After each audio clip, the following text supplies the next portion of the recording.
તને છે ને પ્રિન્સ પાઇલ્સનો પ્રોબ્લેમ હતો. અંદરના પાઇલ્સ હતા તને. આપણે અંદરના પાઇલ્સ નાના હતા એટલે પહેલા બીજા સ્ટેજના પાઇલ્સ કહેવાય. બહારના પાઇલ્સ મોટા નહોતા. તો એમાં એના થવાના કારણ હોય કે ભાઈ ટોયલેટ કરતી વખતે બહુ જોર કરતા હોય, ટોયલેટ કરતી વખતે લાંબો સમય બેસી રહેતા હોય, કબજિયાત રહેતું હોય તો થઈ શકે. તો હવે આપણે પાઇલ્સ માટે દવા આપીએ તો એને સારું થતાં વાર લાગે. અને તને પાઇલ્સમાંથી બ્લીડિંગ ચાલુ થયું હતું.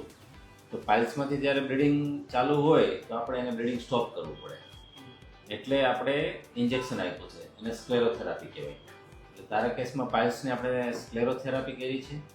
અને હવે આમાં આજે 5 દિવસ થયા છે, બધું સારું છે, ઓકે છે. એટલે હવે બતાવવાની જરૂર નથી. હવે ફરીવાર કંઈ બી તકલીફ થાય કે બ્લીડિંગ થાય કે કંઈ દુખાવો થાય એવું કંઈ થાય તો આવવાનું છે. અને આપણે ના થાય એનું ધ્યાન રાખવાનું છે. તો ના થાય એના માટે થોડી કાળજી કરવાની છે કે ભાઈ ટોયલેટમાં લાંબો સમય બેસવાનું નથી, લાંબો સમય જોર નહીં કરવાનું, બહારનો ખોરાક ને બધું ઓછો લેવાનું છે, આ ફાઈબર ડાયટ લેવાનું છે, આ ડાયટ ચાર્ટ છે ફોલો કરવાનું છે આપણે, બરાબર. અને ભવિષ્યમાં દુખાવો બ્લીડિંગ કંઈ થાય તો પાછું આવવાનું છે. અને તારે જ્યારે વેકેશન પડે ત્યારે પાછું એકવાર તો મને બતાવી દેજે. ઓકે, અત્યારે સરસ થઈ ગયું છે. હા, ચાલો, થેન્ક યુ.